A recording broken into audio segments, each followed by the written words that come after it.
Hello everyone, future aspirant doctors. So बच्चों, हम लोगों ने एक न्यू सीरीज स्टार्ट किया है। इस सीरीज में हम लोग उन टॉपिक्स को कवर करेंगे जो कि बहुत परेशान करते हैं बच्चों को, और वो परेशान करते हैं साथ साथ वो बहुत इंपॉर्टेंट होता है। मैं खुद से लिया हूँ क्लोनिंग वेक्टर, और बहुत सारे बच्चों का मैसेज भी आया था क्लोनिंग वेक्टर पढ़ाइए। तो ये टॉपिक बहुत परेशान करता है और नीट में हर साल एक क्वेश्चन श्योर से उठाता है। आई एश्योर कि आपको हर एक चीज समझ में आएगा। वीडियो को पूरा देखना, क्योंकि स्टार्टिंग का थोड़ा टॉपिक खास करके ओरिजिनल एप्लीकेशन और क्लोनिंग साइड सबको आता है, बट फाइनली जहाँ फंसते गए बच्चे सेलेक्टेबल मार्कर वाले केस में, transformant, non transformant, recombinant, non combinant. बहुत सारे बच्चों को लगता है कि ट्रांसफॉर्मेंट रिकॉम्बिनेंट एक ही चीज। आई मीन अभी भी आप लोगों में से कोई बच्चों को लग रहा होगा, बट आई एश्योर ये वीडियो पूरा देखना और देखना उसके बाद कि क्या शानदार आपके कॉन्सेप्ट्स होंगे। आई देने वाले हैं जिन्होंने ऑलरेडी एक बार बेसिक्स पढ़ रखा है बायोटेक का, वो लोग जरूर देखेंगे और उसको मैक्सिमम शेयर करें, सो दैट जो बच्चे नीडी हैं, जो बच्चे कहीं ढंग से नहीं पढ़ पाए टॉपिक्स को, वो पढ़ सकें। तो ये वीडियो बेसिकली 12th वाले भी देख सकते हैं जो 12th अपियरिंग है, बट थोड़ी प्रॉब्लम होगी, बट आई विल ट्राई कि ऐसा मैं क्लियर करूँ कि उनको भी कवर हो जाए। ठीक है, ऑल्दो उनका जो बायोटेक का अलग से क्लास होगा तो उसमें सिक्वेंस में कवर होगा। ठीक है, चलो देखते हैं हम लोग। यहाँ पर जो रिकॉम्बिनेंट डीएनए का आइडिया होगा, ठीक है, आई एक्सपेक्ट कि आप लोगों को थोड़ा बताता होगा।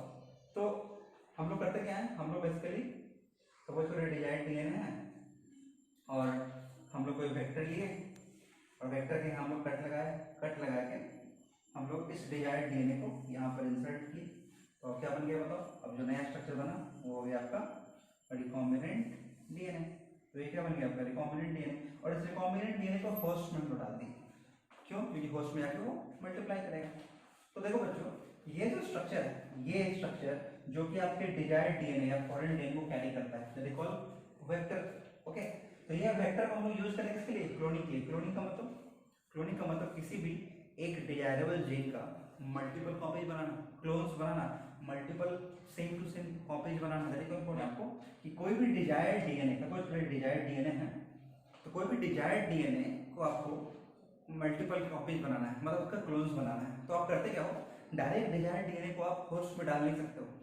तो हम लोग को चाहिए क्या, ऐसा कोई चीज चाहिए जो कि एज ए कैरियर साबित हो। एज ए कैरियर का मतलब उस डिजायर्ड डीएनए को उस होस्ट के अंदर ले जाने के लिए। जैसे कि आप सुने होंगे क्या, एक प्लाज्मोडियम जो पैरासाइट होता है, जो प्लाज्मोडियम पैरासाइट है, जो प्रोटोजुआ है, वो भी डायरेक्टली बॉडी में नहीं आता है। कैसे आता है वो? By the bite of female Anopheles mosquito. तो फीमेल एनोफिलिस मॉस्किटो वहां पर क्या है, वेक्टर है।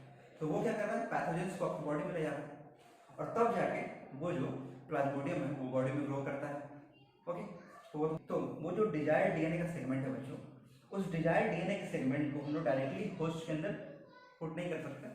तो that's why we need something vector चाहिए हम लोग। और वेक्टर क्या करेगा, वेक्टर उस डिजायर्ड डीएनए को अपने अंदर रखेगा, और अब उस वेक्टर को हम लोग इंट्रोड्यूस कर देंगे होस्ट सेल के अंदर। डिजायर्ड डीएनए आपके वेक्टर में गया और अब बन गया क्या स्ट्रक्चर का नाम, रिकॉम्बिनेंट डीएनए। तो ये रिकॉम्बिनेंट डीएनए है, ये रिकॉम्बिनेंट डीएनए को हम लोग होस्ट सेल के अंदर, होस्ट सेल में नॉर्मली क्या लेते हैं, होस्ट मैकेरिया लेते हैं, मोस्ट कॉमनली एस्चेरिचिया कोलाई। तो एस्चेरिचिया कोलाई के अंदर हम लोग इंट्रोड्यूस करेंगे। Okay, and that process is called transformation. अभी ध्यान रखना, ट्रांसफॉर्मेशन बोलते हैं। ट्रांसफॉर्मेशन का मतलब कोई भी डीएनए का पीस अगर हम लोग किसी भी सेल के अंदर इंट्रोड्यूस करवा रहे हैं, वो सेल कॉल्ड ट्रांसफॉर्मेशन। तो ट्रांसफॉर्मेशन का मतलब होता है कि कोई भी फॉरेन डीएनए अगर हम लोग होस्ट सेल में इंट्रोड्यूस करेंगे तो ट्रांसफॉर्मेशन। तो क्लोनिंग फैक्टर को हम लोग यूज क्यों कर रहे हैं? क्लोनिंग फैक्टर को हम लोग यूज कर रहे हैं कि हम लोग के जो डिजायरेबल जीन है उसको हम लोग इंट्रोड्यूस कर सके, किसमें? होस्ट में। तो ये वेक्टर जो है, ये वेक्टर आपको एज अ कैरियर काम कर रहा है आपके डिजायरेबल जीन को या डिजायरेबल डीएनए को होस्ट में इंट्रोड्यूस करवाने के लिए। ये वेक्टर हम लोग या तो नेचुरली ऑब्टेन कर सकते हैं या तो आर्टिफिशियली हम लोग लेबोरेटरी में बना सकते हैं। तो हम लोग अब लेबोरेटरी में वेक्टर्स को बना रहे हैं। लेबोरेटरी में वेक्टर क्यों बना रहे हैं? क्योंकि नेचुरली जो वेक्टर मिलता है उसमें हम लोग थोड़ा सा प्रॉब्लम होता है, उसमें हम लोग रिकॉम्बिनेंट नॉन रिकॉम्बिनेंट में डिफरेंशिएट करने में दिक्कत होता है, या उसके अंदर कॉपी नंबर कम होता है, तो हम लोग को प्रॉब्लम होता है। हम लोग चाहेंगे ऐसा वेक्टर लेना जिसमें कि ये सब कुछ खूबियां हों। ठीक है, तुम लोग वन में पढ़ते हैं तो देखो सबसे ऊपर लिखा हुआ है क्लोनिंग वेक्टर या वेक्टर क्या है। तो वेक्टर बेसिकली ऐसा कैरियर या वैक्यूल है जो डिलीवर करेगा, that delivers a foreign piece of DNA into the host. तो फॉरेन पीस ऑफ डीएनए को वो होस्ट में इंटर करने में हेल्प करेगा, दैट इज वेक्टर। और वेक्टर को हम लोग इंजीनियरिंग कुछ इस तरह से करते हैं लैबोरेटरी के अंदर, सो दैट कि वो वेक्टर बनने के बाद आपको हेल्प मिले किसमें। पहला है easy linking of foreign DNA, तो फॉरेन डीएनए का लिंकिंग आसान है, उसमें हम लोग इजीली फॉरेन डीएनए को लिंक कर पाए। ओके, दूसरा पॉइंट है ऐसा हम लोग वेक्टर बनाएंगे, इंजीनियरिंग करेंगे जिससे कि हम लोग कर सकते हैं क्या, selection of recombinant from non recombinant. तो रिकॉम्बिनेंट और नॉन रिकॉम्बिनेंट में हम लोग डिफरेंशिएट कर पाए और सेलेक्ट कर पाए रिकॉम्बिनेंट्स को। अच्छा, रिकॉम्बिनेंट नॉन रिकॉम्बिनेंट क्या होता है, please have patience, I assure बहुत मजा आएगा, बस वेट करो और सुनते रहो। अगला selection of transformants from non transformants, तो नॉन ट्रांसफॉर्मेंट्स में से ट्रांसफॉर्मेंट सेलेक्ट कर सके। तो वेक्टर को हम लोग इस तरह से इंजीनियरिंग करेंगे सो दैट कि हम लोग को ये सब फायदा मिले, डीएनए का लिंकिंग आसान हो, रिकॉम्बिनेंट नॉन रिकॉम्बिनेंट में डिफरेंशिएट कर सके, ट्रांसफॉर्मेंट नॉन ट्रांसफॉर्मेंट डिफरेंशिएट कर सके। ओके, नाउ क्या क्या फीचर्स होने चाहिए आपके वेक्टर में, तो जो वेक्टर है ओरिजिन ऑफ रेप्लिकेशन, तो देखो बहुत इंपॉर्टेंट वर्ड है ओरिजिन ऑफ रेप्लिकेशन, मतलब जो आप वेक्टर बना रहे हो, जो आप लैबोरेटरी में वेक्टर बना रहे हो या जो वेक्टर नेचुरली मिलता है उसके अंदर होना चाहिए क्या, मिनिमम ओरिजिन ऑफ रेप्लिकेशन। तो ओरिजिन ऑफ रेप्लिकेशन का मतलब क्या होता है, ओरिजिन ऑफ रेप्लिकेशन का मतलब वो साइट होना चाहिए वेक्टर में जहां से एक्चुअली रेप्लिकेशन ओरिजिनेट करता है, जहां से रेप्लिकेशन स्टार्ट करता है। तो रेप्लिकेशन स्टार्ट करेगा तभी तो वो कॉपीज बनाएगा। रेप्लिकेशन का मतलब रेप्लिका बनाना, मतलब सेम कॉपी बनाना, सेम स्ट्रक्चर को फिर से बनाना, रेप्लिकेट करना। ओके, तो ओरिजिन ऑफ रेप्लिकेशन बेसिकली एक ऐसा सीक्वेंस होता है जो कि रेप्लिकेशन को स्टार्ट करने में, इनिशिएट करने में हेल्प करता है और वहां से रेप्लिकेशन स्टार्ट होता है। तो देखो पढ़ो आप क्या लिखा हुआ है, origin of replication is sequence from where replication starts. Now origin of replication के बारे में नेक्स्ट पॉइंट क्या लिखा हुआ है, foreign DNA linked to this sequence can be made to replicate within the host cell.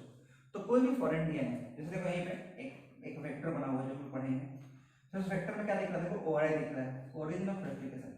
तो इस vector में हम लोग अगर फॉरेन डीएनए को, अच्छा प्लीज समझो यहाँ पर क्या लिखा हुआ, देखो foreign DNA link to this sequence, क्या लिखा हुआ टू, मतलब फॉरेन डीएनए को हम लोग लिंक करेंगे इस सीक्वेंस में, नहीं इस सीक्वेंस में नहीं, ऐसे वेक्टर में जिसमें ये सीक्वेंस हो।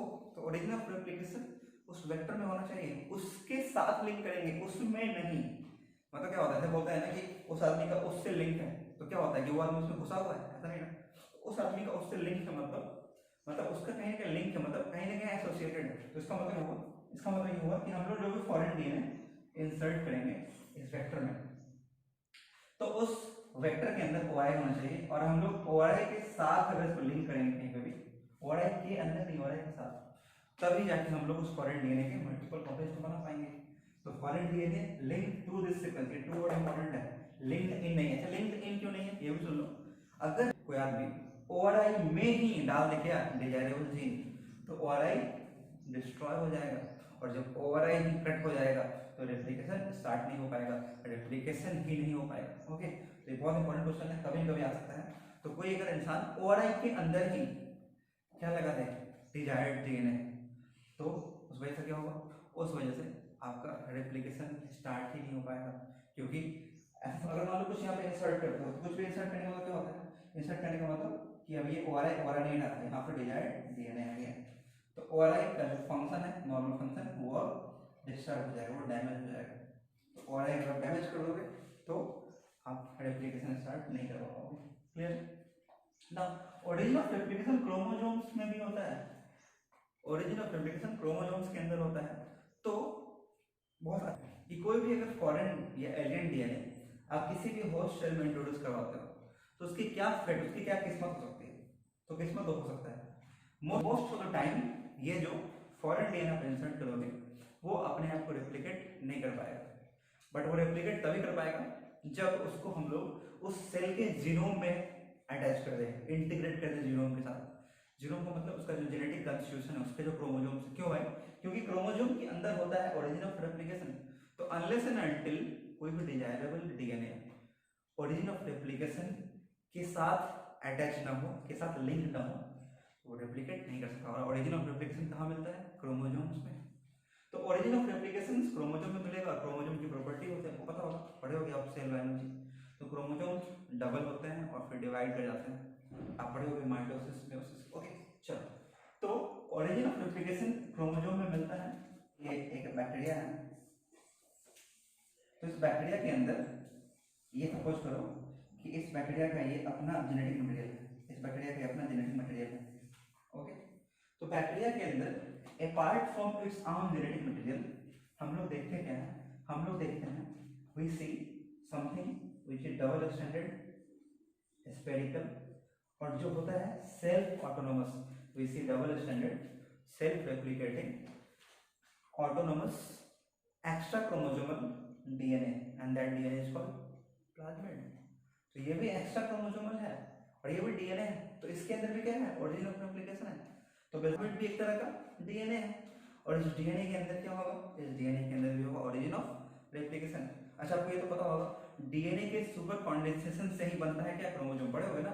डीएनए रैप होता है, सोलेनॉइड बनता है, सुपर सोलेनॉइड बनता है, फिर फाइनली क्रोमेटिड बनता है, फाइनली क्रोमोसोम बनता है। ये तो पढ़े होगे आप, पैकिंग ऑफ डीएनए।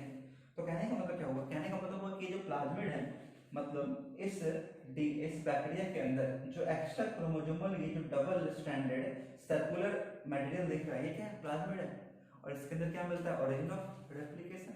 ओके चलो, तो हम लोग अब आगे आते हैं। तो ओरिजिन ऑफ रेप्लिकेशन क्रोमोसोम से मिलता है। नाउ ओरिजिन ऑफ रेप्लिकेशन किस चीज के रिस्पांसिबल है, तो ओरिजिन ऑफ रेप्लिकेशन रिस्पांसिबल होता है for controlling the copy number. तो it is responsible for controlling copy number of link DNA. तो जो भी डीएनए हम लोग लिंक करेंगे इस वेक्टर में, जिस वेक्टर में ओआरआई है, तो ओआरआई रिस्पांसिबल होता है कंट्रोल करने के लिए कॉपी नंबर, मतलब कितने कॉपीज बनाना है उस फॉरेन डीएनए का, इसको भी कंट्रोल कौन करता है, ओरिजिन ऑफ रेप्लिकेशन। तो आप बताओ कि आप किस वेक्टर को प्रेफर करोगे, ऐसा वेक्टर जिसका ओरिजिन ऑफ रेप्लिकेशन ज्यादा कॉपी बनाता है, या ऐसा वेक्टर जिसका origin of replication come copies को बना सकता है। तो सपोज करो कि आपको ज्यादा नंबर ऑफ कॉपी चाहिए, तो हम लोग कैसा प्रेफर करेंगे, वेक्टर। तो अगर हम लोग को कोई भी डिजायर्ड डीएनए का ज्यादा कॉपी चाहिए, तो हम लोग ऐसा वेक्टर प्रेफर करेंगे जिसका कॉपी नंबर हाई हो। तो देखो यही था एनसीईआरटी में, cloning should be done in a vector whose ORI, जिसका ओरिजिन रेप्लिकेशन सपोर्ट करता है हाई कॉपी नंबर। कब, जब किसी को चाहिए बहुत सारे कॉपीज। तो अगर किसी इंसान को बहुत सारे डिजायरेबल जीन के बहुत सारे कॉपी चाहिए, तो वो वेक्टर को प्रेफर करेंगे जिसके अंदर ओरिजिन ऑफ रेप्लिकेशन सपोर्ट करता है क्या, high copy number. That's clear. तो ओरिजिन ऑफ रेप्लिकेशन में आपको यही ध्यान रखना है, इंपॉर्टेंट है कि ओरिजिन ऑफ रेप्लिकेशन में हम लोग डिजायर्ड डीएनए को इंसर्ट नहीं करते, क्योंकि अगर हमने ओरिजिन ऑफ रेप्लिकेशन में इंसर्ट कर दिया तो ओरिजिन ऑफ रेप्लिकेशन का स्ट्रक्चर डिस्ट्रॉय हो जाएगा, और जब वो स्ट्रक्चर डिस्ट्रॉय हो जाएगा तो वेक्टर अब रेप्लिकेशन स्टार्ट नहीं कर पाएगा, और जब वेक्टर रेप्लिकेट नहीं करेगा तो आपका डिजायर्ड डीएनए भी रेप्लिकेट नहीं करेगा। सेकंड हम लोग देखते हैं क्लोनिंग साइट। तो देखो लिखा हुआ है क्लोनिंग साइट। तो क्लोनिंग साइट का मतलब क्या होता है, क्लोनिंग साइट का मतलब वो साइट्स वेक्टर के अंदर जहां पर बेसिकली हम लोग कोई भी फॉरेन डीएनए को इंसर्ट करेंगे, और फॉरेन डीएनए को इंसर्ट करेंगे तो बेसिकली उस साइट के ऊपर कुछ रेस्ट्रिक्शन एंजाइम्स के साइट्स होने चाहिए। आपको पता होगा कि हम लोग रेस्ट्रिक्शन एंजाइम्स क्या होते हैं पता होगा। तो रेस्ट्रिक्शन एंजाइम जो होता है वो हम लोग सेम यूज करते हैं, किसमें, वेक्टर में भी और डिजायर्ड डीएनए में। क्यों, क्योंकि हम लोग को सेम टाइप के स्टिक बनाना है। जब स्टिक बनेंगे सेम टाइप के तभी तो बॉन्ड बनेगा, तभी तो डीएनए लैगेज काम करेगा, तभी तो कॉम्प्लीमेंट्री बॉन्ड पेयरिंग होगा। Okay, getting me. तो हम लोग क्लोनिंग साइट्स जो लेते हैं वेक्टर में, तो कैसा क्लोनिंग साइट लेते हैं। तो आप सिंपल सा क्वेश्चन के आंसर दो कि सपोज कोई एक वेक्टर है, तो वेक्टर में हम लोग प्रेफर करेंगे क्या, प्रेफर करेंगे कि कम क्लोनिंग साइट्स हो, या कोशिश करेंगे कि केवल एक ही क्लोनिंग साइट हो। किसके लिए, अगर हम लोग कॉमन रेस्ट्रिक्शन एंजाइम यूज कर रहे हैं, तो कॉमन रेस्ट्रिक्शन जैसे कि एग्जांपल ले लेते हैं हम लोग क्या, इको R1। तो इको R1 पता है वो क्या करता है, गैटसी पे काट करता है। गैटसी बहुत इंपॉर्टेंट है, अभी तक लास्ट 10 साल में 5 बार एग्जाम में क्वेश्चन आ गया है। तो इको R1 गैटसी को कट करता है। सपोज करो अगर एक वेक्टर है और हम लोग इसमें इको R1 यूज करेंगे, तो हम लोग क्या चाहेंगे, हम लोग ये चाहेंगे कि इको R1 का जो क्लोनिंग साइट है, मतलब जिस जिस साइट्स पे इको R1 डालने से वो कट जाएगा, वो क्या हो, कम से कम हो, या प्रेफरेबली एक हो। क्यों, क्योंकि सपोज करो अगर इको R1 का यहाँ होता, यहाँ होता, यहाँ होता, यहाँ होता, यहाँ होता, तो क्या होता, इको R1 डालते के साथ ही इस वेक्टर के मल्टीपल फ्रैगमेंट हो जाते हैं, ये टुकड़ों टुकड़ों में बढ़ जाता है, और जब मल्टीपल फ्रैगमेंट्स हो जाते हैं तो न बढ़ा बांस न बजती बांसुरी। कहने का मतलब आपका जो जीन क्लोनिंग का प्रोसेस है वो कॉम्प्लिकेट कर जाता है, क्योंकि आपका वेक्टर का सेवरल फ्रैगमेंट्स जनरेट हो जाता है। तो कोशिश ऐसी होगी कि हम लोग का जो वेक्टर हो उसके अंदर जो क्लोनिंग साइट्स हो, उस क्लोनिंग साइट्स में प्रिफरेबली एक रेस्ट्रिक्शन एंजाइम का एक ही क्लोनिंग साइट हो। क्यों? क्योंकि मोर देन वन साइट्स या मल्टीपल साइट्स होने से मल्टीपल फ्रैगमेंट्स जनरेट होंगे, और जब मल्टीपल फ्रैगमेंट्स जनरेट होंगे तो मेरा वेक्टर ढंग का बचेगा ही नहीं कि उसके अंदर हम लोग डिजायर्ड डीएनए इंसर्ट करके रिकॉम्बिनेंट डीएनए बने, तो वो हम लोग का जीन क्लोनिंग के प्रोसेस को कॉम्प्लिकेट करेगा। क्या हुआ है? Vector needs to have very few, बहुत कम, preferably single recognition sites for commonly used restriction enzyme. तो कॉमनली यूज करने वाले रेस्ट्रिक्शन एंजाइम्स के कम से कम साइट्स या कोशिश करेंगे एक ही होना चाहिए क्या cloning site, because presence of more than one recognition site, because एक से ज्यादा रिकॉग्निशन साइट। अच्छा ये देखो लाइन में खुद ऐड किया हूं, ऑफ सेम रेस्ट्रिक्शन एंजाइम, ये लाइन हिडन है, जूम करो यहां पर देखो।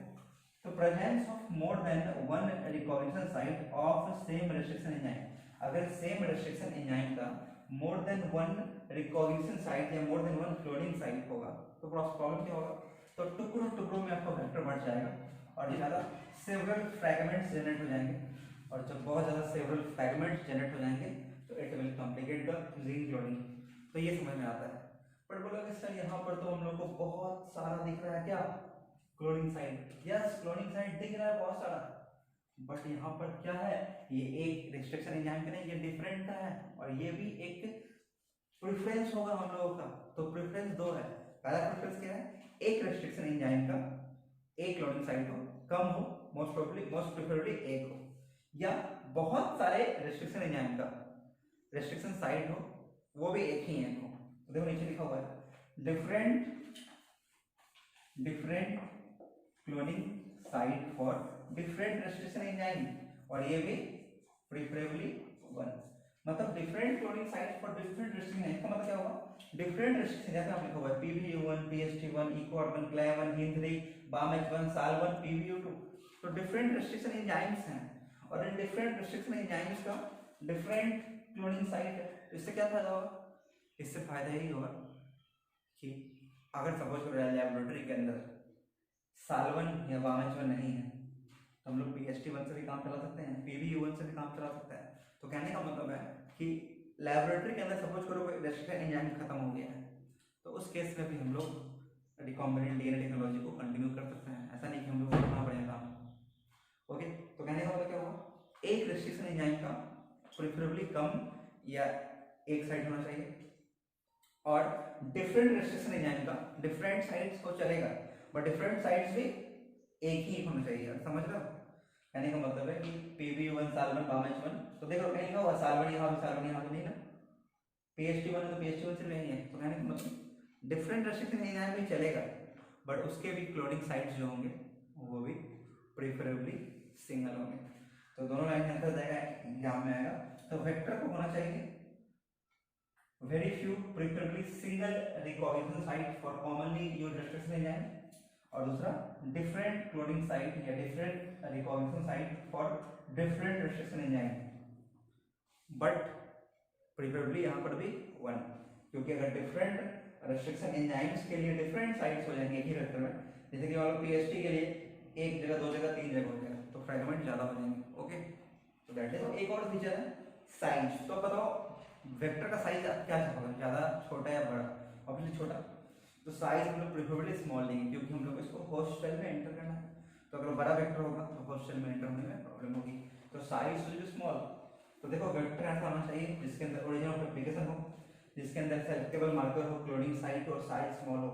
ना हम लोग बढ़ेंगे अब सेलेक्टेबल मार्कर को डिटेल्स में। तो यहाँ पर सेलेक्टेबल मार्कर का मतलब क्या होता है? सेलेक्टेबल मार्कर का मतलब क्या हुआ कि आपका इस वेक्टर के अंदर कुछ ऐसे मार्कर्स होने चाहिए जिस मार्कर्स को यूज करके हम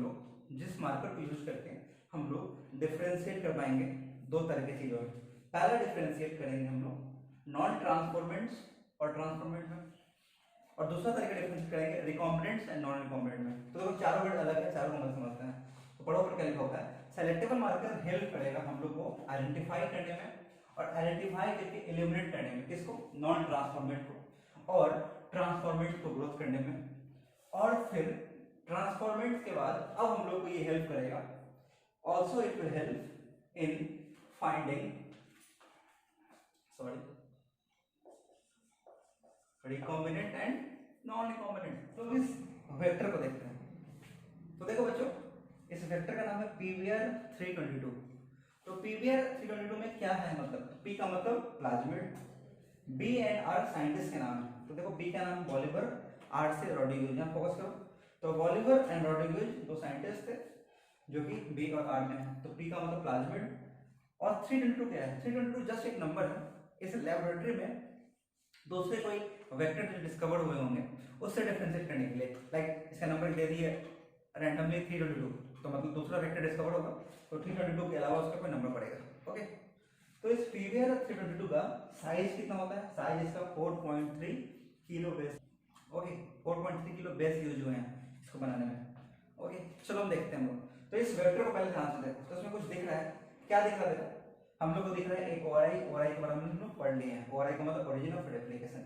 ओके, मतलब यहाँ दिख रहा है कुछ कुछ रेस्ट्रिक्शन एंजाइम्स के लिए यहाँ पर क्लोरिंग साइट है। क्या क्या है एंजाइम का, साल1, बामेच1, हिम3, क्लेव1, इकोआर1, पीवीयू1, पीएसटी1, पीवीयू2। तो ये सारे के सारे एंजाइम्स के नाम आपको याद करने हैं, ये बहुत इंपॉर्टेंट है, मस्ट टू डू है, ये करना ही पड़ेगा आपको। इस स्ट्रक्चर को आप माइंड में बैठा ही लो। अभी बोर्ड में रिसेंटली सीबीएसई के बोर्ड में पूछ दिया आरओपी का फंक्शन क्या होता है, और एनसीईआरटी के थ्योरी में नहीं लिखा हुआ था, वो चीज डायग्राम के नीचे लिखा हुआ था, और अच्छे बच्चे उसको मिस कर दिए, वो रोप का फंक्शन नहीं लिख पाए। तो इस डायग्राम को मतलब बोर्ड में पूछ सकता है इतना डेप्थ में, तो नीट में तो पूछेगा, तो आपको ध्यान रखना है। तो इस वेक्टर में हम लोग क्या देख रहे हैं, हम लोग देख रहे हैं कि बहुत सारे रेस्ट्रिक्शन एंजाइम्स की क्लोरिंग साइट्स हैं, और यहाँ पर दिख रहा है दो चीज, ampicillin resistance and tetracycline resistance. देखो यहाँ लिखा हुआ क्या, रोप, आरओपी रोप। तो रोप मतलब क्या है, तो बेसिकली रोप वो वेक्टर का वो सीक्वेंस है, वो पार्ट है जो कि कोड करेगा उस प्रोटीन के लिए जो कि रेप्लिकेशन ऑफ प्लाज्मिड में हेल्प करेगा। तो rop codes for protein involved in replication of plasmid. तो जब ये प्लाज्मिड, ये वेक्टर एक तरह का, जब ये प्लाज्मिड रेप्लिकेट करेगा तो उसमें हेल्प कौन करेगा, वो प्रोटीन जो रोप कोड करेगा, जो रोप बनाएगा। ठीक है, एंटीबायोटिक क्या होता है, एंटीबायोटिक का मतलब वो कोई भी ड्रग जो कि बेसिकली बैक्टीरिया को किल करता है, दैट इज एंटीबायोटिक, जो कि माइक्रोब्स को किल करे। ओके, तो बेसिकली एंटीबायोटिक्स के बहुत सारे क्लासिफिकेशन है, एंटी बैक्टीरियल है, एंटी फंगल है, एंटी वायरल है, तो डिपेंड करता है कि कौन सा आपका माइक्रो ऑर्गेनिज्म है। तो एंटीबायोटिक्स हम लोग कहते हैं जो कि अगेंस्ट हो लिविंग ऑर्गेनिज्म के, बट वो इंसान के लिए अगेंस्ट नहीं हो, इंसान के लिए वो हेल्पफुल हो। आप लोग पढ़े होंगे माइक्रो चैप्टर में एंटीबायोटिक के बारे में। ओके, वहाँ आप लोग पढ़े होंगे कैसे डिस्कवरी हुआ, दैट वाज सर्पेंटिटी। सर्पेंटिटी का मतलब बाय चांस डिस्कवरी। चलो वो सब तो अलग बात। तो हम लोग देखते हैं, तो देखो बाबू होता क्या है कि नॉर्मली कोई बैक्टीरिया है, जैसे कि नॉर्मली सपोज करो ये इस्चेरिशिया कोलाई बैक्टीरिया है, तो नॉर्मल इस्चेरिशिया कोलाई के अंदर एंटीबायोटिक रेजिस्टेंस नहीं होता है। एंटीबायोटिक रेजिस्टेंस का मतलब कोई भी एंटीबायोटिक से ये मरेगा नहीं। एंटीबायोटिक रेजिस्टेंस का मतलब इस एंटीबायोटिक से उसके अंदर रेजिस्टेंस का मतलब प्रतिरोध है, प्रतिरोध है मतलब वो उस एंटीबायोटिक से नहीं मरेगा। तो आपको बताया था कि हम लोग एंटीबायोटिक्स जो लेते हैं उस एंटीबायोटिक को खाते हैं और उससे बैक्टीरिया मर जाता है। तो एंटीबायोटिक रेजिस्टेंस नॉर्मली किसी बैक्टीरिया में प्रेजेंट नहीं होता है। तो कब प्रेजेंट होगा, तो किसी भी बैक्टीरिया के अंदर एंटीबायोटिक रेजिस्टेंस कैसे आता है, अगर उस बैक्टीरिया के अंदर ऐसा कोई प्लाज्मिड चला जाए, फिर तो सुनो ध्यान से, उस बैक्टीरिया के अंदर अगर कोई ऐसा कोई प्लाज्मिड इंसर्ट हो जाए, और क्या हर प्लाज्मिड से एंटीबायोटिक रेजिस्टेंस होगा, नो। तो प्लाज्मिड जरूरी नहीं कि हर प्लाज्मिड से रेजिस्टेंस हो। तो प्लाज्मिड का अगर आपसे फंक्शन पूछेगा नीट में, अगर आपसे पूछेगा कि प्लाज्मिड बैक्टीरिया को किस चीज में हेल्प कर रहा है, तो आंसर जाएगा एंटीबायोटिक रेजिस्टेंस में। बट वही प्लाज्मिड एंटीबायोटिक रेजिस्टेंस करवा पाएगा जिसके अंदर एंटीबायोटिक रेजिस्टेंस का जीन हो। सपोज कोई यहाँ एक्स एंटीबायोटिक का जीन रेजिस्टेंस का और वाई का, तो इस बैक्टीरिया के ऊपर एक्स एंटीबायोटिक काम नहीं करेगा और वाई एंटीबायोटिक काम नहीं करेगा। आई एम रिपीटिंग अगेन, किसी बैक्टीरिया के अंदर सपोज करो ऐसा एक प्लाज्मिड इंसर्ट हो गया है, और वो प्लाज्मिड इंसर्ट हुआ और उस प्लाज्मिड के अंदर दो जीन हैं एक्स और वाई, और ये जो दोनों जीन एंटीबायोटिक रेजिस्टेंस जीन है, और एंटीबायोटिक का नाम है एक्स और वाई। तो एक्स एंटीबायोटिक से बैक्टीरिया नहीं मरेगा, और नो वाई से मरेगा। क्यों? क्योंकि बैक्टीरिया के अंदर एंटीबायोटिक का रेजिस्टेंस है। कौन कौन सा एंटीबायोटिक? एक्स वाई का। तो नॉर्मली आपके बैक्टीरिया के अंदर या नॉर्मली इस एस्चेरिचिया कोलाई के अंदर एंटीबायोटिक रेजिस्टेंस नहीं मिलता है। एनसीईआरटी का लाइन है, बहुत शानदार लाइन है। Normal Escherichia coli do not carry antibiotic resistance कब होगा बताओ? जब उसके अंदर कोई ऐसा प्लाज्मिड घुस जाए और उस प्लाज्मिड के अंदर क्या हो, एंटीबायोटिक रेजिस्टेंस का जीन हो, तो ही जाके वो बैक्टीरिया के अंदर एंटीबायोटिक रेजिस्टेंस की प्रॉपर्टी आएगी। कोई दिक्कत नहीं है। तो देखो नॉर्मली जो एंटीबायोटिक्स होते हैं जैसे कि एम्पिसिलिन, टेट्रासाइक्लिन, कैनामाइसिन, क्लोरोफेनिकोल, इन सब एंटीबायोटिक्स को हम लोग as a selectable marker use करते हैं बायोटेक्नोलॉजी के प्रोसेस में। मार्कर कैसे हेल्प करेगा हम लोग देखते हैं। तो आपको क्या बताया पीवीआर 322 में ये कुछ रेस्ट्रिक्शन एंजाइम के साइट्स हैं, आपको नाम ध्यान रखना पड़ेगा। तो ध्यान से क्या दिख रहा है कि ये जो टेट्रासाइक्लिन एंटीबायोटिक है, तो ये पार्ट यहां से लेके यहां तक इतना दूर का पार्ट इस वेक्टर का या इस प्लाज्मिड का रिस्पॉन्सिबल है टेट्रासाइक्लिन रेजिस्टेंस के लिए। तो सपोज करो किसी एस्चेरिचिया कोलाई में अगर ये पीवीआर 322 ऐसे ही पूरा घुस जाए एज ए होल, तो दो एंटीबायोटिक कौन कौन सा? टेट्रासाइक्लिन और यहाँ पर लिखा लिखा हुआ एम्पिसिलिन, AMPR। तो एम्पिसिलिन तो मतलब किसी एस्चेरिचिया कोलाई में, तो एस्चेरिचिया कोलाई है और इस एस्चेरिचिया कोलाई में अभी एंटीबायोटिक रेजिस्टेंस नहीं है। बट इस एस्चेरिचिया कोलाई के अंदर सपोज करो कि हम लोग कैसे भी करके पीवीआर 322 को घुसा दिए, इसके अंदर इंट्रोड्यूस करवा दिए। तो पीवीआर 322 को इंट्रोड्यूस करवाना मतलब कोई फॉरेन डीएनए को इंट्रोड्यूस करवाना, तो that process is called transformation. ध्यान रख लेना, ट्रांसफॉर्मेशन इज ए प्रोसीड्यूर जिसके थ्रू हम लोग कोई भी फॉरेन डीएनए को इंसर्ट करते हैं होस्ट सेल में, और host cell most commonly Escherichia coli होता है। तो अगर हम लोग किसी भी पीवीआर 322 को ट्रांसफॉर्मेशन कर दे, को ट्रांसफॉर्म कर दे एस्चेरिचिया कोलाई के अंदर, तो इस एस्चेरिचिया कोलाई के अंदर क्या आ गया बताओ? पीवीआर 322, और यहाँ पर क्या होता है? टेट्रासाइक्लिन का जीन, और यहाँ पे क्या? एम्पिसिलिन रेजिस्टेंस का जीन। तो अब इस बैक्टीरिया के ऊपर तुम टेट्रासाइक्लिन या एम्पिसिलिन डालोगे तो बैक्टीरिया नहीं मरेगा। क्यों? क्योंकि इस बैक्टीरिया के अंदर वो वाला प्लाज्मिड आ गया है जिसके अंदर दो जीन है, टेट्रासाइक्लिन और एम्पिसिलिन रेजिस्टेंस का। क्लियर है? चलो, तो ये आपको समझाना था, अब तो बहुत आसान है समझना। तो इसका मतलब क्या हुआ? एम्पिसिलिन टेट्रासाइक्लिन का जीन अगर इंटैक्ट है तो वो बैक्टीरिया का बालों बांका नहीं बिगड़ेगा इन दोनों एंटीबायोटिक से। हाँ, बाकी एंटीबायोटिक काम करेगी नो डाउट, बट अब ये दोनों एंटीबायोटिक से काम नहीं करेंगी। बट हम लोग को करना क्या है? हम लोग को सेलेक्टेबल मार्कर किस काम के लिए यूज करना है? ट्रांसफॉर्मेंट, नॉन ट्रांसफॉर्मेंट्स और रिकॉम्बिनेंट, नॉन रिकॉम्बिनेंट को डिफरेंशिएट करने के हम लोग अपना काम से मतलब है। तो देखते हैं। तो सपोज करो एक टेस्ट ट्यूब है और इस टेस्ट ट्यूब में हम लोग 100 इकोलाई लिए, एग्जांपल समझने के लिए है, 100 इकोलाई को लिए, और इस 100 इकोलाई को लिए और हम लोग इस टेस्ट ट्यूब के अंदर डाल दिए क्या? डिजायर्ड डीएनए और पीवीआर 322 वेक्टर, और हम लोग डाल दिए रेस्ट्रिक्शन एंजाइम। तो क्या होगा? रेस्ट्रिक्शन एंजाइम हम लोग यहाँ पर एनसीईआरटी एग्जांपल को समझते हैं। तो एनसीईआरटी कहता है कि अगर साल्वन इन दोनों में से कुछ यूज किया, अच्छा देखो जैसे बामेचुअन या साल्वन यूज करोगे तो क्या होगा? ये वाला पोर्शन कट जाएगा। तो जैसे ये पोर्शन कटेगा तो इस पोर्शन के लिए ये जो पोर्शन था रिस्पॉन्सिबल था टेट्रासाइक्लिन रेजिस्टेंस के लिए, बट जैसे ही पोर्शन कट जाएगा तो टेट्रासाइक्लिन रेजिस्टेंस खत्म हो जाएगी। सिमिलरली अगर हम लोग PbU1 या PHT1 यूज करेंगे तो एम्पिसिलिन रेजिस्टेंस की प्रॉपर्टी खत्म हो जाएगी। तो इसका मतलब क्या हुआ? इसका मतलब हुआ अच्छा कट जाएगा तो ये PbU1 या PHT1 हो या बामेचुअन या साल्वन हो, ये क्या करेगा? ये डिजायर्ड डीएनए के अंदर भी अपना रिकॉग्निशन साइट हो जाएगा और वहां भी कट लगाएगा, और कट लगाने के बाद अब ये डिजायर्ड डीएनए इस वेक्टर से ऐड हो जाएगा। अच्छा, इसमें हम लोग लाइगेज भी डालेंगे, याद रखना लाइगेज को डालेंगे क्योंकि हम लोग को ऐड भी तो करना है, डिजायर्ड डीएनए और वेक्टर को ऐड भी तो करना है। ठीक है, चलो। तो क्या हुआ इसका मतलब ये हुआ कि अगर कोई भी रिस्ट्रिक्शन एंजाइम डालने से हम लोग कोई भी चीज का कट कर दे रहे हैं और कट करने के बाद डिजायर्ड डीएनए को फिट कर रहा है, तो डिजायर्ड डीएनए के फिट होने के बाद वो जो पोर्शन है उसका फंक्शन लॉस हो जा रहा है, मतलब वो इनएक्टिवेट हो जा रहा है, and that is called insertional inactivation. तो इंसर्शनल इनएक्टिवेशन का मतलब कि कोई भी टेट्रासाइक्लिन रेजिस्टेंस या एम्पिसिलिन रेजिस्टेंस वाले साइट पे हम लोग बामेचुअन, साल्वन या PbU1 या PHT1 यूज किए और इसको यूज करने से इतना दूर का जीन कट गया और डिजायर्ड डीएनए यहाँ पे फिट हो गया। तो फिट होने के बाद इस वेक्टर का टेट्रासाइक्लिन रेजिस्टेंस या एम्पिसिलिन रेजिस्टेंस खत्म हो जाएगा, and that is called insertional inactivation. चलो वो तो एक्स्ट्रा था, अब आते हैं वापस। तो आपको क्या बताया? हम लोग एग्जांपल के तौर पे माने कि हम लोग 100 एस्चेरिचिया कोलाई लिए और 100 इस रिसिया कोलाई लिए और हम लोग इस टेस्ट ट्यूब में वेक्टर डाले। वेक्टर कौन सा पता हम लोग को, PBR22। डिजायर्ड डीएनए डाले। ओके, जो भी डिजायर्ड डीएनए, कोई भी डीएनए सपोज करो कोई भी डीएनए है, लाइक हम लोग का डीएनए है कि ये जो डीएनए है वो सपोज करो इंसुलिन बनाने वाला सीक्वेंस है, तो इंसुलिन हार्मोन बनाने वाला सीक्वेंस है। चलो, और हम लोग रेस्ट्रिक्शन एंजाइम लिए, तो पहले केस में हम लोग लेंगे बामेचवन या साल्वन। अरे लेंगे तो बामेचवन या साल्वन लेंगे और डीएनए लाइगेज डाल देंगे ना। उस टेस्ट को थोड़ी देर के लिए छोड़ देंगे, थोड़ी देर के लिए छोड़ दी ना। कटिंग वटिंग जो होना था वो हो गया होगा, जहाँ पर रिकॉम्बिनेंट डीएनए बनना था वो रिकॉम्बिनेंट डीएनए बन गया होगा, मतलब वेक्टर में कटिंग लग गया होगा बामेचवन साल्वन से, और बामेचवन साल्वन से कटिंग लगने के बाद ये वाला जीन कटा होगा और यहाँ पर डीआरएनए लग गया होगा, जो होना था वो हो गया होगा। अब हम लोग क्या करेंगे, अब हम लोग केस वन लेंगे। तो टेस्ट ट्यूब को थोड़ी देर छोड़ने के बाद हम लोग क्या करेंगे, अब हम लोग को डिफरेंशिएट करना है।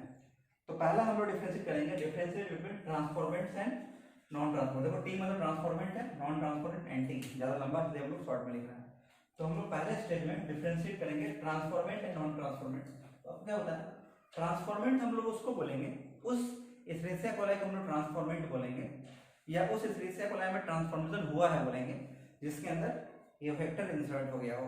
ठीक है, आपको क्या बताया कि ये बेसिकली जो प्लाज्मिड है PBR22, ये प्लाज्मिड भी क्या है, एक्स्ट्रा क्रोमोसोमल डीएनए है, ये भी डीएनए ही है, एक्स्ट्रा क्रोमोसोमल डीएनए। देखो किसी भी बैक्टीरिया के अंदर अपने जीनोम के अलावा एक double standard circular extra chromosomal DNA होता है, उसी को हम लोग प्लाज्मिड बोलते हैं।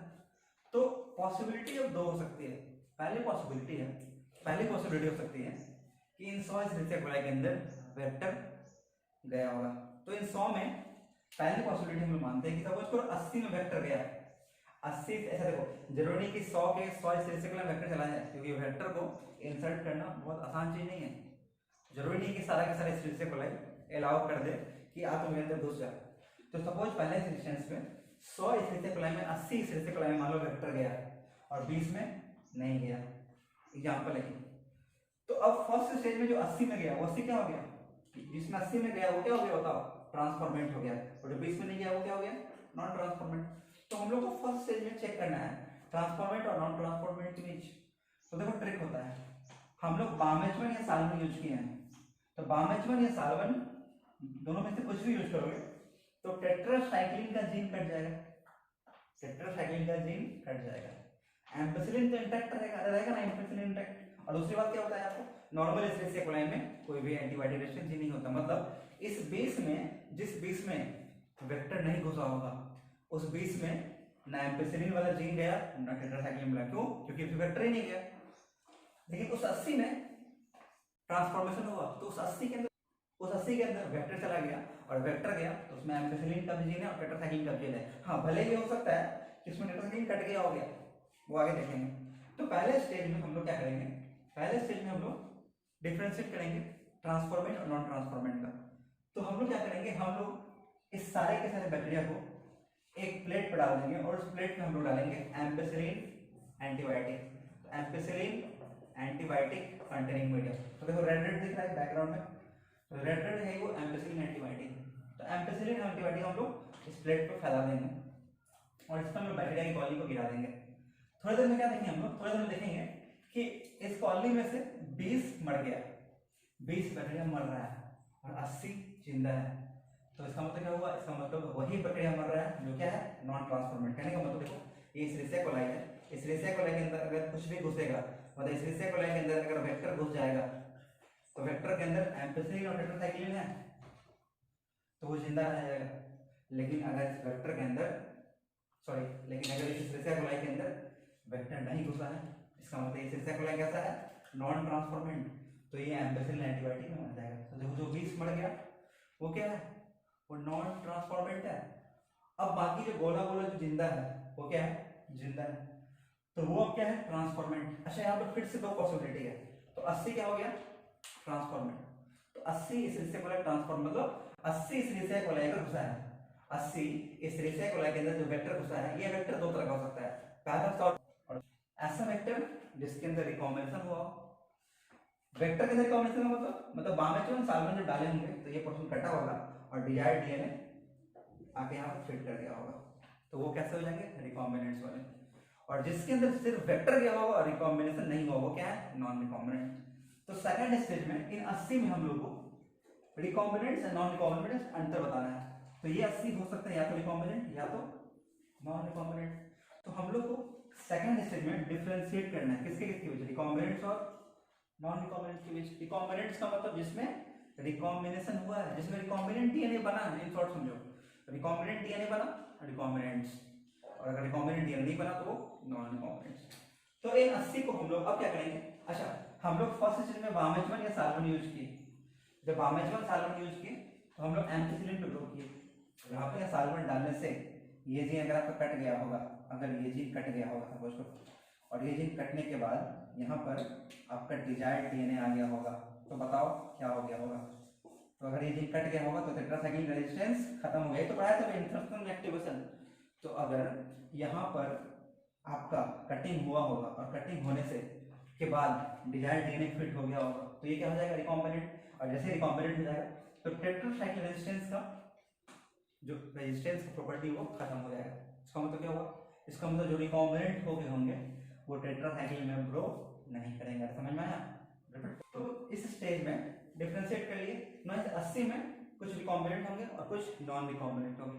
तो उन सबको हम लोग एक दूसरे प्लेट पर रख दिए, और इस प्लेट पे अभी हम लोग एंटीबायोटिक नहीं डालेंगे, प्लीज समझो। यहाँ पर इसको हम लोग बोलते हैं मास्टर प्लेट।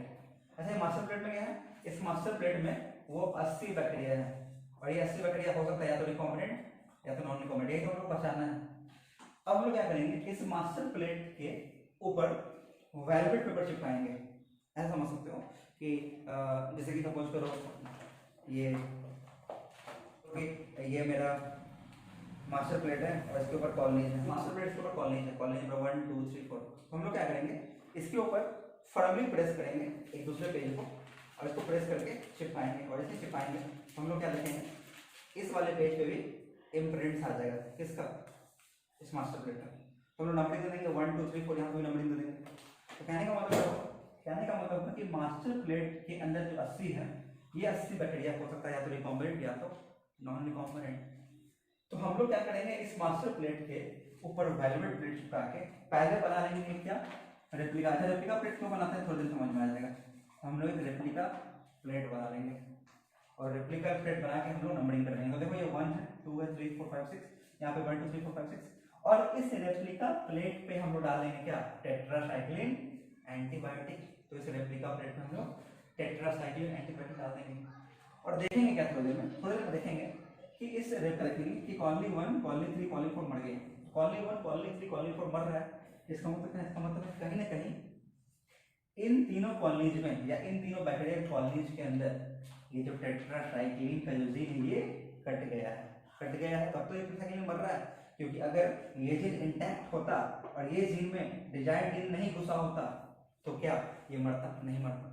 तो इसका मतलब क्या हुआ, इसका मतलब हुआ कि 1 3 और 4 वाले कॉलेज में आपका रिकॉम्बिनेशन हो गया है, मतलब वो क्या है, रिकॉम्बिनेंट।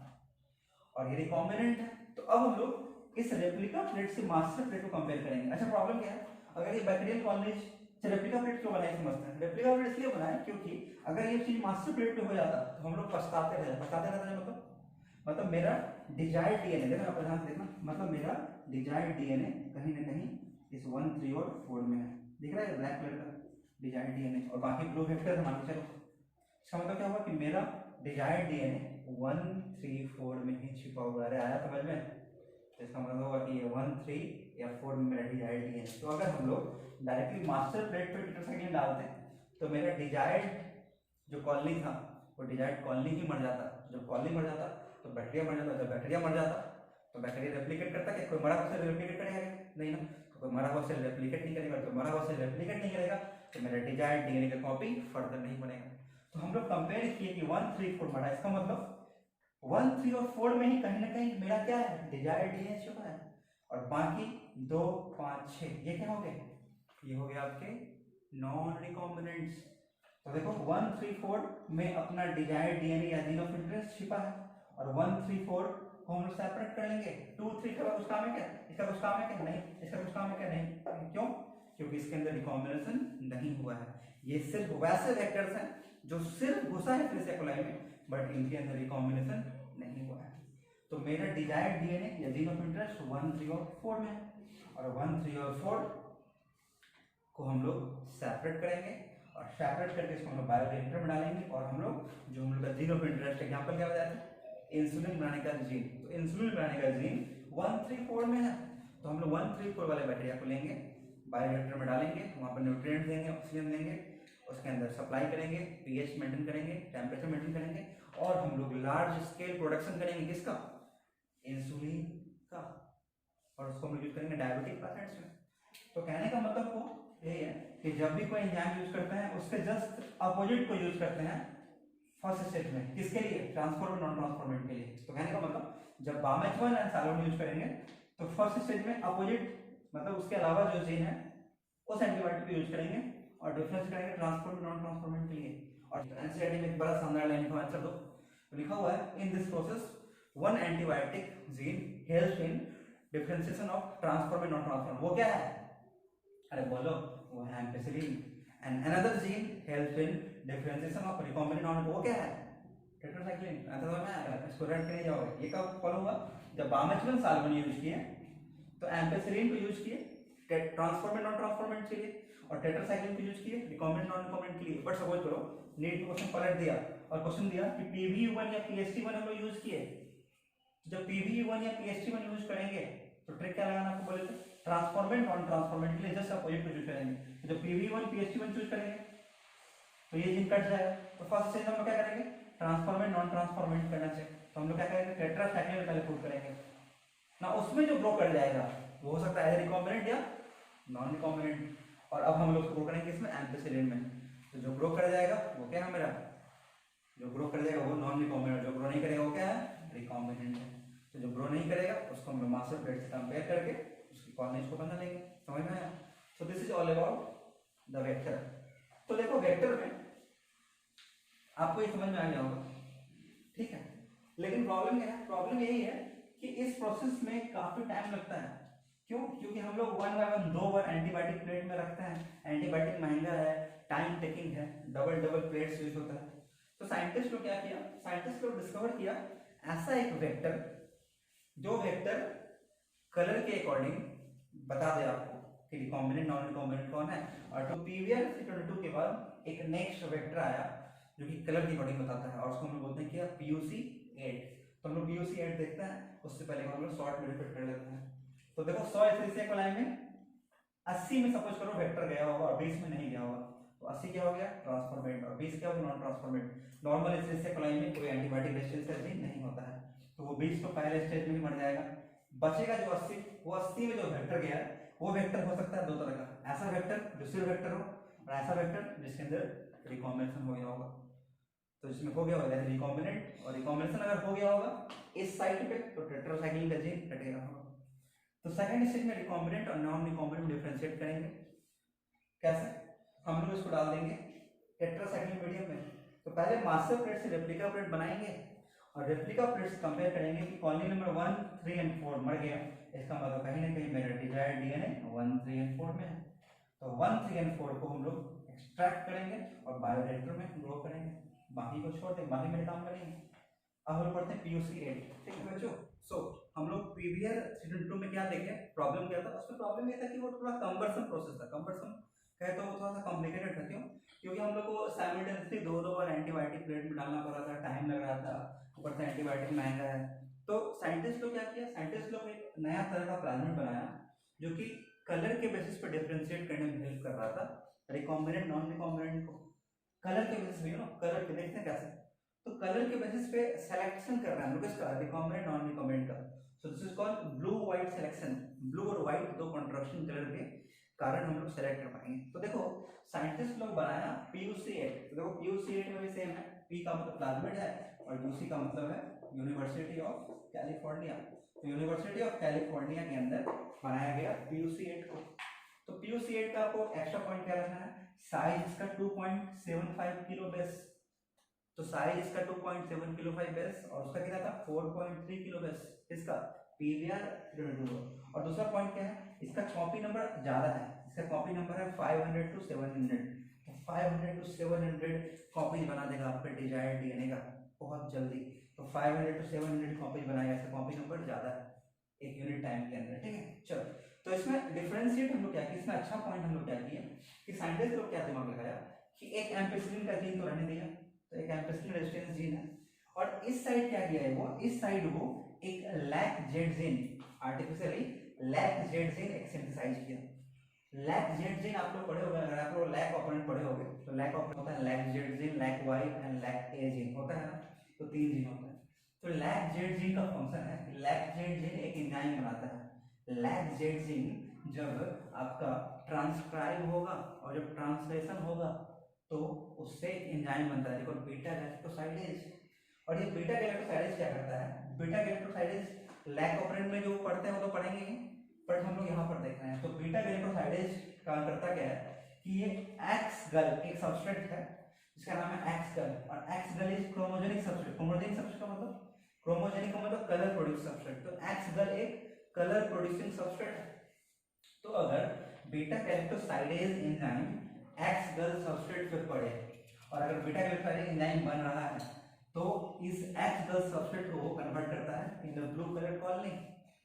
तो एक्स गल के ऊपर अगर बीटा गैलेक्टोसाइडेज आएगा तो ब्लू कलर की कॉलोनी बनेगी। ओके, ये माइंड में चल रहा है। चलो हम लोग देखते हैं तो कैसे हम लोग डिफरेंशिएट करेंगे रिकॉम्बिनेंट नॉन रिकॉम्बिनेंट के बीच। तो देखो PuC8 हेल्प करता है डिफरेंशिएट करने में रिकॉम्बिनेंट नॉन रिकॉम्बिनेंट, कैसे, on the basis of ability to produce colour in the presence of chromogenic substrate. Chromogenic substrate के प्रेजेंस में कलर प्रोडक्शन के एबिलिटी पे हम लोग डिफरेंशिएट करेंगे। कैसे करेंगे देखते हैं।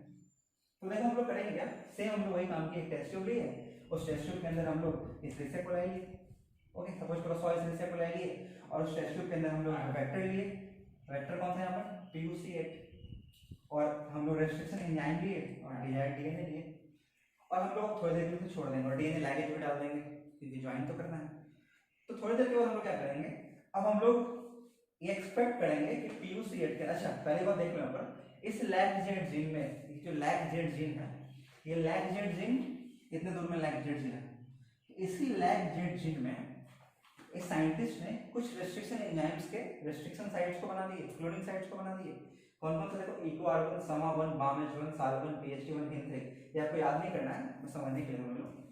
आपको PBR स्टूडेंट को याद करना है, इसका याद नहीं करना है, इसका रेस्ट्रिक्शन एंजाइम याद नहीं रखना है। तो इक्वार्बन, समा1, बामेज1, साल1, PHT1, हिंथ, मतलब इन 6 में से कोई भी एंजाइम को यूज करोगे तो ये वाला पोर्शन कट जाएगा। जैसे ही ये पोर्शन कटेगा तो लैक जेड जीन भी कट जाएगा, और जब लैक जेड जीन कटेगा तो क्या पता है आपको, जब लैक जेड जीन कटेगा तो वो जीन काम नहीं करेगा। तो आपको क्या पता है, that is called insertional inactivation.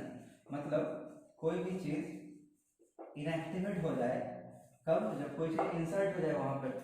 तो कोई चीज के इंसर्शन से मतलब सपोज करो कि ये जो मेरा डिजायर्ड डीएनए, ये डिजायर्ड डीएनए जहाँ पर जाकर यहाँ पर इंसर्ट हो जाए, तो जैसे डिजायर्ड डीएनए पर इंसर्ट हो जाएगा तो मेरा लैक जेड जीन फंक्शनल नहीं रहेगा, तो लैक जेड जीन इनएक्टिवेट हो जाएगा। That is called insertional inactivation, insert करने से इनएक्टिवेट होना। क्लियर, चलो तो इन 6 एंजाइम्स में से आपने सपोज करो कोई भी एंजाइम डाल दिया, चलो इक्वार्बन को लेते हैं, तो हमने इक्वार्बन पुट किया, डिजायर्ड डीएनए भी पुट किए, तो इक्वार्बन क्या करता है, गैट्सी में जाएगा और कटेगा, तो इस PuC8 पे कट करेगा, और जैसे ही कट करेगा तो लैक जेड जीन लॉस्ट हो जाएगा, और जब लैक जेड जीन लॉस्ट हो जाएगा तो बीटा गैलेक्टोसाइडेज एंजाइम नहीं बनेगा। और कट होने के बाद अब इस डिजायर्ड डीएनए के ऊपर भी इक्वार्बन काम करेगा और वो भी गैट्सी को कट करेगा, तो गैट्सी इसमें भी कटा उसमें भी कटा और गैट्सी जुड़ गया। तो ये तो ब्लैक वाला सपोज करो मेरा डिजायर्ड डीएनए है, जैसे ही डिजायर्ड डीएनए मेरा फिट किया PuC8 में, लैक जेड जीन क्या हो गया, इंसर्शनली इनएक्टिवेट हो गया, और जब lack Z gene insertion inactivate हुआ तो ये बीटा गैलेक्टोसाइडेज एंजाइम को नहीं बनाएगा, और जब बीटा गैलेक्टोसाइडेज एंजाइम को नहीं बनाएगा तो एक्स गल ब्लू कलर नहीं बनेगा। इसका मतलब क्या हुआ, अगर ब्लू कलर बन रहा है इसका मतलब लैक जेड जीन इंटैक्ट है, और जब लैक जेड इंटैक्ट है मतलब लैक जेड जीन नहीं कटा है, तो अगर ब्लू कलर बन रहा है इसका मतलब वो क्या है, नॉन रिकॉम्बिनेंट। रिकॉम्बिनेंट होने का मतलब ये कट के हटा और डिजायर्ड डीएनए ऐड हो गया, दैट इज कॉल्ड रिकॉम्बिनेशन। तो रिकॉम्बिनेंट्स के अंदर लैक जेड जीन कट जाएगा, और जब लैक जेड जीन कट जाएगा तो बीटा गैलेक्टोसाइडेज नहीं बनेगा, और जब बीटा गैलेक्टोसाइडेज नहीं बनेगा तो ब्लू कलर कॉलोनी नहीं बनेगा। तो रिकॉम्बिनेंट में कलर नहीं बनेगा, क्यों, क्योंकि ये जीन कट गया है। बट नॉन रिकॉम्बिनेंट मतलब उस केसेस में जिस वेक्टर में बताया आपको 100 के 100 वेक्टर में रिकॉम्बिनेशन नहीं होगा। सपोज करो 80 में रिकॉम्बिनेशन हुआ और 20 में रिकॉम्बिनेशन नहीं हुआ, तो 80 में जब रिकॉम्बिनेशन हो जाएगा तो उस 80 के अंदर ये जीन कट जाएगा, और जब जीन कट जाएगा तो उस 80 बैक्टीरिया के आसपास ब्लू कॉलोनी नहीं बनेगा। तो क्यों नहीं बनेगा? क्योंकि 80 क्या होगा? रिकॉम्बिनेंट हो गया, और वो जो 20 है उसके अंदर रिकॉम्बिनेशन नहीं होता, तो हम क्या बनेंगे? ब्लू। तो हम लोग क्या किए, इस टेस्ट ट्यूब के चीज को हम लोग पलट दिए और इस प्लेट के ऊपर हम लोग दो चीज रखे। पहला क्या रखे बताओ? इसी प्लेट के ऊपर हम लोग रख दिए एम्पीसिलिन को भी, और इसी पर हम लोग रख दिए एक्स गल को भी, और रख दिए। Very good. तो क्या हुआ देखो, एम्पीसिलिन रख दिए, तो ये एम्पीसिलिन क्या करेगा? एम्पीसिलिन फर्स्ट स्टेज में ही उन बैक्टीरिया को साफ कर देगा। मतलब इस टेस्ट ट्यूब पे, सॉरी इस स्लाइड में हम थोड़ी देर में देखेंगे, तो देखेंगे क्या, देखेंगे कैसे दिख जाएगा इस स्लाइड पर। तो देखेंगे क्या कि जो बैक्टीरिया नॉन ट्रांसफॉर्मेंट होगा, मतलब समझो, मतलब सपोज ये सीसा कोलाई है और इस सीसा कोलाई के अंदर PuC8 घुसा ही नहीं, तो जब PuC8 नहीं घुसा तो बताओ, फोकस करें यहाँ पर, तो बताओ कि अगर इस सीसा कोलाई के अंदर PuC8 ही नहीं घुसा तो ये क्या हो गया? Non transformant. और PuC8 नहीं घुसा तो एम्पीसिलिन वाला जीन भी नहीं जाएगा, तो नॉर्मली ये बैक्टीरिया एम्पीसिलिन में जाके ही तरफ तरफ के मर जाएगा। तो एम्पीसिलिन बढ़ा रहे हैं, एक्सिलिन बढ़ा रहे हैं, तो एम्पीसिलिन के सटने से ही वो इस सीसा कोलाई बढ़ जाएंगे जो क्या है? Non transformant. तो नॉन ट्रांसफॉर्मेंट खत्म। अब कुछ बैक्टीरिया हम लोग को ग्रो करते दिखेगा, समझ में आया ना? एम्पीसिलिन से नॉन ट्रांसफॉर्मेंट बढ़ जाएंगे क्योंकि उसके अंदर PuC8 घुसा ही नहीं, और नॉर्मली सीसा कोलाई के अंदर एंटीबायोटिक रेजिस्टेंस का जीन नहीं होता है, तो नॉन ट्रांसफॉर्मेंट्स मर जाएंगे। नाउ अब जो कॉलोनीज ग्रो कर रही हैं वो कॉलोनी होंगे ट्रांसफॉर्मेंट, और ट्रांसफॉर्मेंट होंगे दो तरह के, transformant either to be recombinant and either to be recombinant. तो अगर रिकॉम्बिनेंट हो जाएगा तो ये जीन कट जाएगा, और जब जीन कट जाएगा तो कॉलोनी का कलर कैसा होगा? व्हाइट। तो जो व्हाइट व्हाइट कॉलोनी दिख रहा है वो क्या है? रिकॉम्बिनेंट। रिकॉम्बिनेंट का मतलब मेरा कहीं ना कहीं डिजायर्ड डीएनए इन्हीं दोनों में फिट है। तो ये रहा मेरा डिजायर्ड डीएनए, देखो पकड़ो, और ये दोनों जो कॉलोनी ब्लू कलर प्रोड्यूस कर रहा है, इसका मतलब क्या होगा? इन दोनों के अंदर रिकॉम्बिनेशन नहीं हुआ है, तो ये क्या है? Non recombinant. नॉन रिकॉम्बिनेंट क्यों? क्योंकि इस सीसा कोलाई के अंदर वेक्टर गया है, बट वो वेक्टर गया है जिसके अंदर लैक्टोजेड इंटैक्ट है, और जब लैक्टोजेड इंटैक्ट है तो आपका डिजायर्ड डीएनए फिट नहीं हुआ है, कटिंग नहीं हुआ होगा मे बी अच्छे से, तो वहाँ पे फिटिंग नहीं हुआ, और जब फिटिंग नहीं हुआ तो यहाँ पे कॉलोनी कैसा है बताओ? ब्लू कलर का है, तो ये क्या है? नॉन रिकॉम्बिनेंट है। मेरे काम का क्या है? मेरे काम का रिकॉम्बिनेंट है, तो हम लोग रिकॉम्बिनेंट को सेपरेट करेंगे और रिकॉम्बिनेंट को हम लोग बायोरिएक्टर में ग्रो करेंगे और इसको लार्ज स्केल में। तो फायदा क्या हुआ? फायदा ये हुआ कि यहाँ पर हम लोग को दो बार मेहनत नहीं करना पड़ा, दो डिफरेंट एंटीबायोटिक्स यूज नहीं करना पड़ा, दो बार प्लेटिंग नहीं करना पड़ा, तो एक ही बार हम लोग कलर के प्रोडक्शन के अकॉर्डिंग डिफरेंशिएट कर लिए रिकॉम्बिनेंट एंड नॉन रिकॉम्बिनेंट्स में, और इसी तरह हम लोग का टाइम बच गया। तो PuC8 कहीं ना कहीं ज़्यादा बेटर वेक्टर है PBr322 से। ओके, तो ये डायरेक्ट याद रखोगे, recombinant no colour, non recombinant blue colour. तो कॉन्सेप्ट के अकॉर्डिंग आंसर हो गया हमने। तो प्लाज्मिड क्या होता है वो बता दिया। डीएनए के अंदर उसके जीनोम के अलावा वी हैव गॉट प्लाज्मिड। तो प्लाज्मिड का पॉइंट क्या है? एक्स्ट्रा क्रोमोसोम है, यस, इसके क्रोमोसोम के अलावा एक्स्ट्रा है। सर्कुलर है, yes. Non essential, yes. Double standard है, यस। ऑटोनोमस है, यस। ऑटोनोमस का मतलब इसका खुद का मैशिनरी हो, खुद अपने आप डिपेंडेंट हो। सेल्फ रेप्लिकेटिंग, यस, ये खुद रेप्लिकेट करेगा, ये डिपेंडेंट नहीं होता है किसके? बैक्टीरिया की खुद के डीएनए के ऊपर। तो ये वेट नहीं करेगा, ये खुद रेप्लिकेट करेगा, डिवाइड करेगा। और प्लाज्मिड दे सकता है एंटीबायोटिक रेजिस्टेंस। पहले तो बताया ना, वही प्लाज्मिड एंटीबायोटिक रेजिस्टेंस देगा जिस प्लाज्मिड के अंदर खुद हो क्या? एंटीबायोटिक रेजिस्टेंस का जीन। और प्लाज्मिड मिलता है बैक्टीरिया में और कुछ एस्ट में।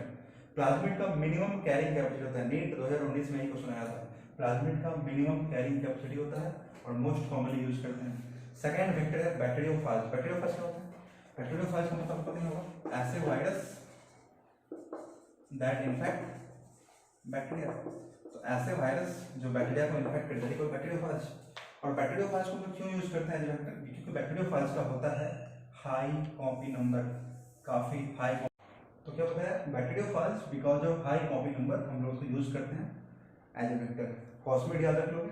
चौथा है ईस्ट आर्टिफिशियल क्रोमोसोम याक, पांचवा है बैक्टीरियल आर्टिफिशियल क्रोमोसोम। याक और बैक को हम यूज किए थे ह्यूमन जीनोम प्रोजेक्ट में। ह्यूमन जीनोम प्रोजेक्ट पढ़े होंगे, एक मेगा प्रोजेक्ट था, उसमें हम यूज किए थे याक और बैक को ह्यूमन के जीनोम को सीक्वेंस करने के लिए।